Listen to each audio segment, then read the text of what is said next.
بسم اللہ الرحمن الرحیم۔ السلام علیکم۔ آج 3 روز کے بعد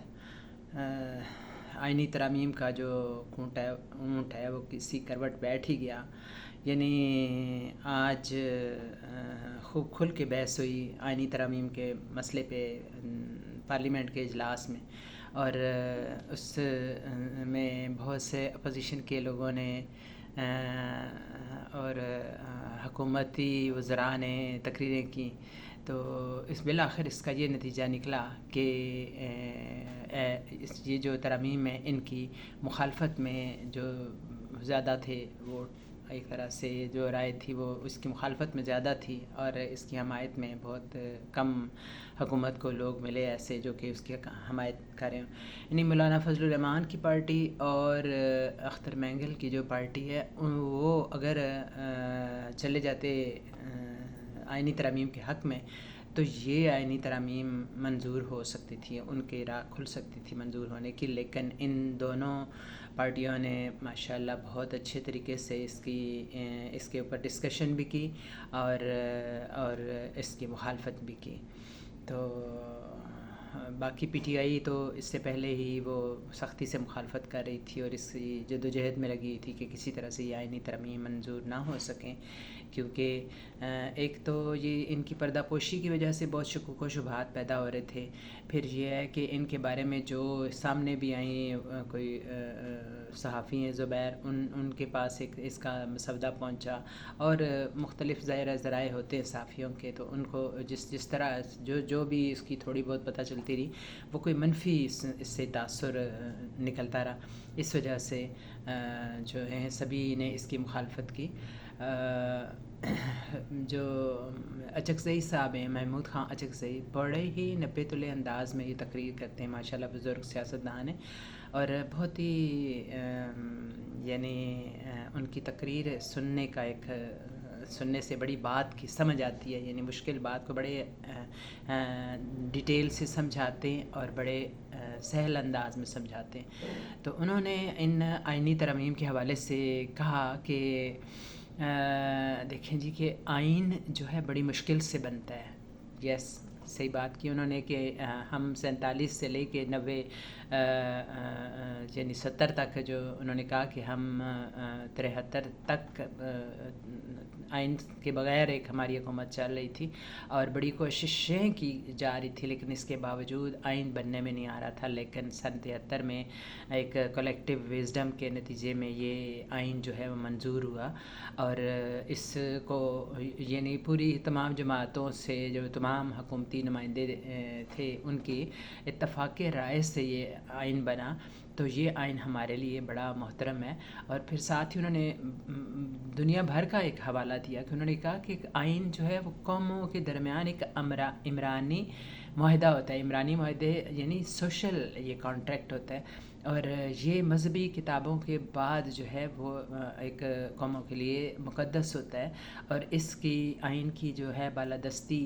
ہی جو ہے نا قوم کے لیے بہت بہتر ہوتی ہے۔ تو اس وجہ سے آئین کو چھیڑنا نہیں چاہیے، اور اس کو بہت سوچ سمجھ کے چھیڑنا چاہیے، اور اگر کوئی یعنی ترمیم اگر کوئی لائی بھی جاتی ہے تو اس پہ یہ ضروری ہے کہ تمام جو اسٹیک ہولڈر ہیں، یعنی تمام جو پارلیمنٹ کے ممبران ہیں، سینٹ کے ممبران ہیں، کم از کم ان کو جو ہے وہ اعتماد میں لیا جائے، ان کو بتایا جائے کہ کیا ہیں آئینی ترامیم، اور ساتھ یہ ہے کہ ان پہ ڈسکشن کی جائے ان کے، اور پھر ان کی جو کوئی، تاکہ ان کی خامیاں جو ہیں، کوئی خرابیاں ہیں تو وہ دور کی جا سکیں، اور اس میں اگر کچھ مزید اس میں کوئی چیز ڈالنی ہے تو وہ ڈالی بھی جا سکے۔ تو یوں نہیں کہ آپ اس کی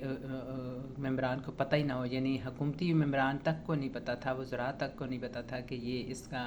کیا ہے۔ یعنی اعظم نذیر تاڑ جو ہے، انہوں نے کل ایک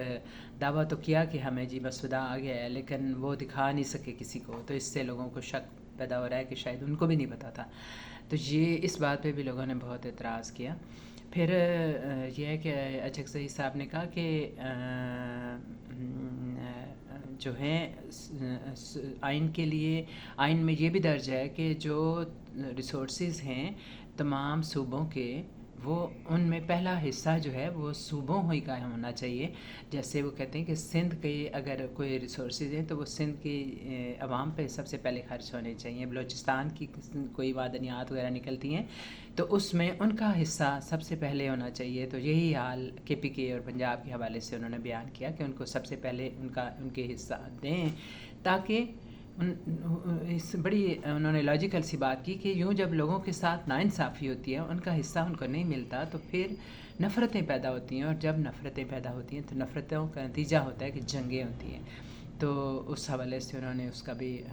بنگلہ دیش کا بھی حوالہ دیا کہ وہاں بھی اسی وجہ سے نفرتیں اور پھر جنگیں ہوئیں، جس کے نتیجے میں ملک ہلاک ہو جاتے ہیں. تو اس چیز سے پرہیز کریں. یہ تھا ان کی خلاصہ ان کی تقریر کا.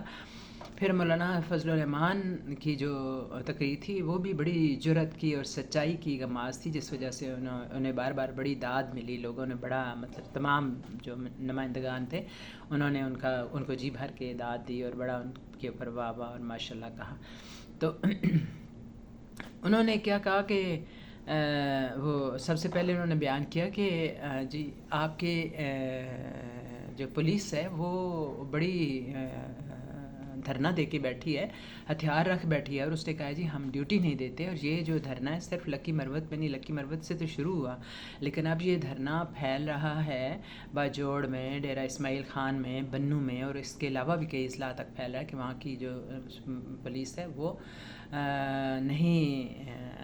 اپنی ڈیوٹیاں دینے پر آمادہ. اور ان کا کہنا کیا ہے کہ ہم جس کو پکڑتے ہیں، ہم بڑی تفتیش کر کے اور محنت کر کے اپنی جان ہتھیلی پہ رکھ کے تو پکڑتے ہیں، تو فوج جو ہے اس کو چھوڑ دیتی ہے، اور یہ اس چیز سے ہمیں سختی سے اختلاف ہے. اور پھر انہوں نے کہا جی کہ آپ جو پارلیمان ہے اس کو اس کی بالادستی جو ہے نا ہونی چاہیے، اور ان کو اعتماد میں لیا جانا چاہیے ہر معاملے میں. اور سب سے پہلے انہوں نے پھر یہ بات وضاحت کی. انہوں نے کہا کہ ہم ایکسٹینشن کا شور سن رہے ہیں کہ، لیکن ہم کہتے ہیں کہ چاہے عدلیہ کے اندر ایکسٹینشن کا معاملہ ہے، یا فوج کے اندر ہے، یا پارلیمان کے اندر ہے، ہم ہر طرح کی ایکسٹینشن کی مخالفت کرتے ہیں. پھر انہوں نے یہ کہا کہ ایکسٹینشن کی فکر مت کریں، بلکہ اداروں کو تقویت دینے کی بات کریں. یعنی افراد کے اوپر توجہ دینے کے بجائے انہوں نے کہا کہ اداروں کی جو ہے نا ان کی نوک پلک سنواریں، ان کو طاقت دیں، ان کو اعتماد دیں. انہوں نے مثال دی کہ جو عدالتیں ہیں ان کے باہر جتھے بیٹھے ہوتے ہیں، اور وہ آپ جائیں تو آپ کو بتاتے ہیں کہ آپ کے مقدمے کی اس طرح سے کریں گے تو اس طرح سے ٹھیک ہوگا، تو اس طرح سے کریں گے تو تب یوں اس کا نتیجہ نکلے گا. تو یہ اس بات کی انہوں نے مخالفت کی کہ یہ جتھے نہیں بیٹھے ہونے چاہیے، بلکہ عدالتیں خود اتنی جو ہیں مضبوط ہونی چاہیے کہ وہ خود اب انڈیپینڈنٹلی اپنے فیصلے دے سکیں، اور ان پر کسی کا بھی دباؤ نہ ہو، نہ پارلیمان کا دباؤ ہو، نہ فوج کا دباؤ ہو، نہ کسی بیوروکریسی کا دباؤ ہو، کسی کا بھی دباؤ نہ ہو، اور وہ انصاف کے ساتھ فیصلے کر سکیں. تو انہوں نے ساتھ حوالہ بھی دیا تاریخ کا کہ تاریخ میں بہت دفعہ ایسا ہوا ہے کہ فوج نے ہم سے ہمارے ہاتھ مروڑ کے تو ہم سے فیصلے کرائے. اور پھر انہوں نے PP سے بھی شکوہ کیا کہ اس سے پہلے جب پرویز مشرف کے دور میں بھی ججز کی مدت ملازمت جو ہے وہ بڑھانے کی سفارش کی گئی تھی، تو آپ نے ہمارے ساتھ مل کے مخالفت کی تھی، لیکن اب جو ہے آپ ہمارے مخالف گروپ میں بیٹھے ہیں، تو ایسا کیوں ہے؟ اس بات کا انہوں نے ان سے شکوہ کیا. تو بہرحال ان کی اس کا بہت لوگوں نے تحسین کی، اور ان کی اس جرأت مندی پر، کیونکہ ان پر بہت دباؤ تھا، حکومتی لوگوں کا بہت دباؤ تھا، اور اس کے باوجود انہوں نے جو مطلب ایک حق پہ وہ ڈٹے رہے. تو یہ اس چیز کو بڑا ساری حلقوں نے بڑا ایڈمائر کیا. اور اچک صحیح صاحب نے ایک اور بات بڑی مزے کی. انہوں نے کہا کہ انہوں نے کہا کہ میں اشارے میں بات کروں گا اور میری بات کو سمجھیں. کہ انہوں نے کہا کہ آپ غور کریں کہ آج کل جو ہے نا ہماری پارلیمان کے لوگ جو ہیں یعنی حملے کے بعد انہوں نے بات کی کہ جو حملہ ہوا تھا پارلیمان پہ، تو انہوں نے کہا کہ آپ غور کریں کہ لوگ اب مل کے بیٹھتے ہیں، یعنی پہلے جس طرح لڑائی جھگڑے بہت ہوتے رہتے تھے، ہر کسی کی اپنی اپنی ٹولیاں ہوتی تھی، ایسا نہیں ہے، لوگ مل کے بیٹھتے ہیں، لوگ بات بھی کر رہے ہیں، اور ہماری جو پارلیمانی کمیٹی بنی ہے اس میں بھی بڑی اچھی نمائندگی ہے، سب پارٹیوں کی نمائندگی ہے، تو یہ بڑے اچھے سائنس ہے اور اس چیز کو آگے ہمیں بڑھانا چاہیے۔ تو بہرحال جی اور بھی لوگوں نے تقریریں کی، بہت سبھی نے، بیرسٹر گوہر نے، اسد قیصر نے، سب کی اچھی تھی تقریریں، لیکن چونکہ بڑا ان کی طرف سے لوگوں کو شک تھا کہ شاید یہ اس مطلب اگر حکومت کا انہوں نے ساتھ دیا تو یہ ترامیم منظور ہو جائیں گی، تو اس وجہ سے ان کی تقریروں کو بہت زیادہ پروجیکٹ کیا گیا اور بہت زیادہ ان کو سراہا بھی گیا۔ تو اب یہ ہے کہ یہ اجلاس ملتوی ہو گیا، کیونکہ یہ تو کوئی ماحول نہیں تھا کہ، اور غیر معینہ مدت کے لیے ملتوی ہو گیا ہے، اور شہباز شریف صاحب جو ہیں وہ جا رہے ہیں 22 تاریخ کو کوئی لنڈن کے دورے پہ جا رہے ہیں، اور یہ سیشن پھر بعد میں ہوگا، نہ جانے کب ہوگا، اور اس دوران اب یہ ہے کہ وکلاء تحریک شروع ہو گئی ہے، انہوں نے اعلان کر دیا ہے کہ جی ہم اس کا آغاز کر رہے ہیں، اور سلمان اکرم راجہ اور عابد زبیری جو ہیں انہوں نے اس جو آئینی ترامیم ہے ان کے جو ساری اس کے خلاف ایک پٹیشن جو ہے وہ جاری پٹیشن کرنے کی سوچ رہے ہیں، اور اس پہ کام شروع ہو گیا ہے، اور ان کی ساتھ میں لیگل ٹیم بھی کر رہی ہے زور و شور سے کام، تاکہ وہ اس کو جلدی نپٹا سکیں۔ تو یہ 54 کہتے ہیں کہ شقیں آئینی ترامیم کی، اور ان پہ بحث مباحثہ کر کے تو ان کی یعنی ان کے خلاف ایک پٹیشن دائر کرنے کا سوچ رہے ہیں۔ تو مولانا فضل الرحمان نے ایک بات یہ بھی بڑی اچھی کی، انہوں نے کہا کہ آپ جو ہے یہاں ایمرجنسی لگی ہے کہ ہمیں ایک دن ہم ایک قانون بنائیں جی، دوسرے دن دوسرا قانون بنائیں، اور اس کو دیر نہ کریں، راتوں کو اجلاس ہو رہے ہیں، دن کو اجلاس ہو رہے ہیں، 3 دن مسلسل اجلاس ہو رہے ہیں۔ تو انہوں نے کہا کہ یہ کام کرنے کے لیے ہم نہیں بیٹھے کہ ہم اپنی جو ہے نا ایک افراد کی ایکسٹینشن کو اتنا اہم سمجھ لیں، بلکہ ہمیں یہ سمجھنا چاہیے کہ ہم یہاں پارلیمان میں لوگوں کے مسائل حل کرنے کے لیے آئے ہیں، عدالتیں جو ہیں لوگوں کے مقدموں کے فیصلے کرنے کے لیے بیٹھی، حالانکہ جو حقیقت ہے سب لوگ اس سے واقف ہیں کہ بہت سارے جو مقدمے ہیں وہ لوگوں کے بیچاروں کے نسل در نسل چلتے ہیں اور فیصلہ ہونے میں نہیں آتا، اور بے گناہ لوگ جو ہیں وہ قید و بند کی صورتیں جھیل رہے ہیں۔ تو ان پہ توجہ دیں، ان لوگوں کو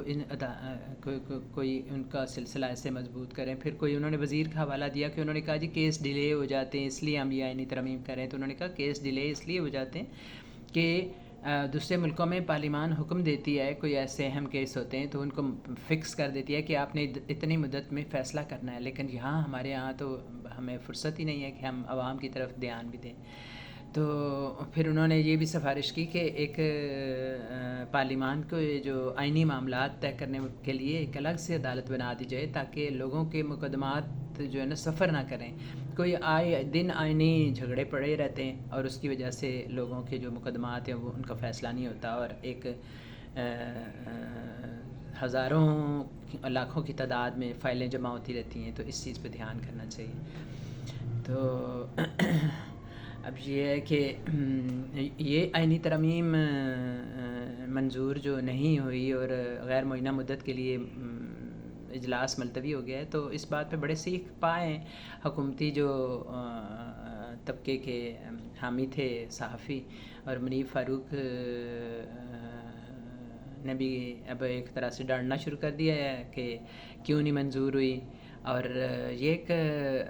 اس کے بارے میں باتیں بھی ہو رہی ہیں جی کہ حکومت کے پہ کافی دباؤ ہے کہ وہ یہ ترامیم منظور کرائیں، ورنہ ان سے قلمدان لے لیے جائیں گے اور ان کی گاڑیوں کے جھنڈے جو ہیں وہ اتروا لیے جائیں گے۔ تو فیصل واڈا جو ہیں انہوں نے بھی ایک بالکل دھمکی میز انداز اختیار کرنا شروع کر دیا ہے جی کہ کیوں نہیں منظور ہوئی اور یہ حکومت کی کمزوری ہے وغیرہ وغیرہ۔ تو اللہ ہم سب کو ہدایت دے اور ملک کے لیے کچھ بہتر کرنے کی توفیق دے دے۔ واللہ اعلم بالصواب۔